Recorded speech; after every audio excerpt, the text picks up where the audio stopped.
Ow, Rob, that hurt! Shut up, why didn't you win? I'll tell you why I didn't win. I put an override in the system, any votes for me went to you. Why would you do that, you fat lard? Ah, fine, let's go outside. You're coot. Simon, you knew this was gonna happen. What do you mean, young? I'm trying to get out of this now, young. You're knee deep in crap. By the way, you owe me the election. I changed a few numbers here and there. So do you, Bob. Neither of you really won. The only person that really won is me and Coop. Isn't that great? The dummy and the dweeb are the only ones that actually made it. Ow! Ow!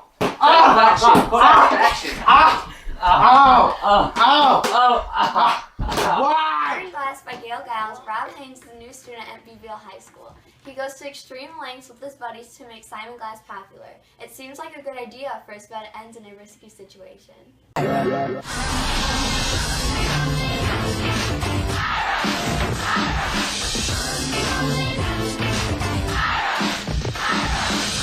Hello, welcome to the Tire Show. Today we have 4 former students from Beeville High School here to tell us about their traumatic experience. Let's welcome Jeff Cooper. Woo! Thanks for having me on the show, Tyra. So Jeff, tell us about Thaddeus Stewart. Oh, well, you can call me Coop, and we called him Young, or at least we used to. Okay, you were saying? Oh, well, we were great friends in high school, and he was smart, and he helped me with my homework a lot. He had a great career ahead of him as a writer, and he was most likely to succeed. So what happened to Young? Well, after the incident, he refused legal help, and he went straight to prison. So before you go, explain the events that led to this tragedy. Well, Simon was the laughingstock of the school, and Rob had this crazy idea to make him popular. We all took part in transforming him, but Rob always had to be in control. If we tried to take matter into our own hands, he'd get aggressive. So the day Simon tried to get off on his own, Rob lost it. Okay, Coop. Thanks for sharing with us today. See ya. Our next guest is Ronna Perry. Thanks for having me on the show, Tyra. So tell us about your relationship with Young. Well, we dated our senior year, and we got really close, but Rob seemed to have other plans. What do you mean? It was part of Ron's plan to make Simon popular. He wanted Simon to be class favorite, and apparently for that to happen, I had to be his date to a favorite stance. So Young went behind my back with Devin Mahone while I was on vacation. What happened when you got back? I found out from others that he cheated on me, and I confronted him about it. He tried to make me forget about it, but he had already made his choice. Well, Rob made his choice for him. So did you end up going to the favorite dance with Simon? I did end up going to the dance with Simon because he's the only one that wouldn't lie to me. Thanks for the insight, Ronna. You're welcome. Next we have Young. So Young, how long have you been in jail? About 10 years now. Okay. Do you think you deserve to be in prison? Yeah. How do you feel that Rob's free all these years and you've been in prison? I guess we're all imprisoned in different ways, you know.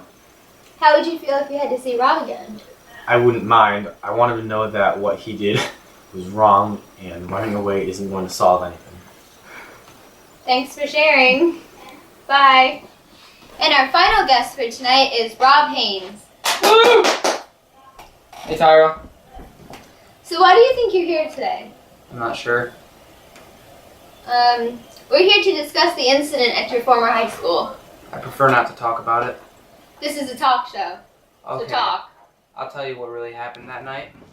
Last put the shattered glasses in my lockers.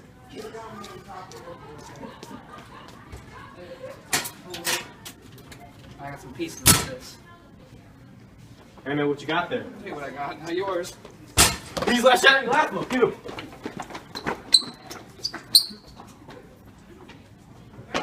Still got it. It's mine.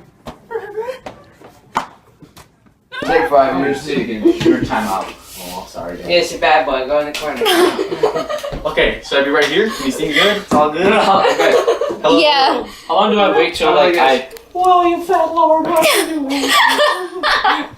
Okay. Come on, guys. Hello, welcome to the Tire Show. Today we have... In Shattering Glass by Gail Giles, Rob Haynes is...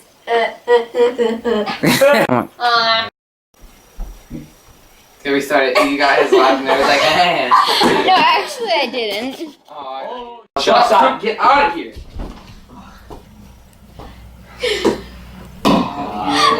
You. Not funny.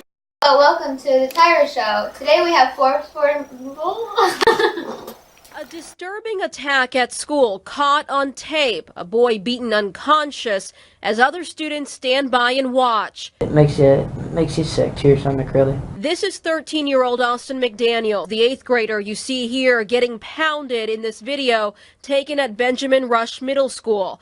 Watch as a 15-year-old classmate in the white t-shirt slams Austin to the ground and punches him relentlessly. It was horrifying. He is very close to the office, very close to a classroom. Not one teacher, no one helps him. His mother claims the school let her son down. They never called 911 and waited too long to call her. My son sat at the school with a head concussion and other injuries for an hour and 12 minutes before they called. Beyond that, she says the school never alerted other parents or students about the attack. They simply swept it under the rug, she says.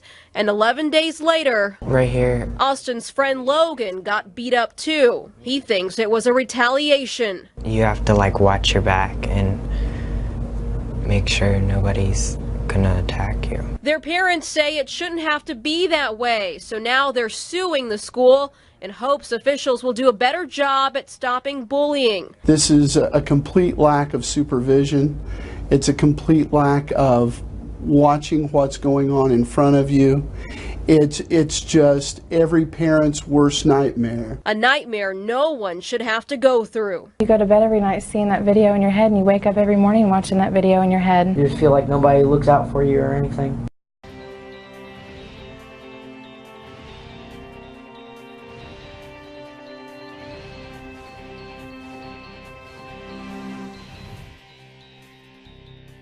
A recent study cited over 800,000 incidents of school violence in 1 year. How can our schools reduce violence and better protect our students? Hello, everyone, and welcome to Comcast Newsmakers. I'm Robert Trainum. We're here on location in our nation's capital, and joining me is Eric Gordon, CEO of the Cleveland Metropolitan School District and board member for the Council of the Great City Schools.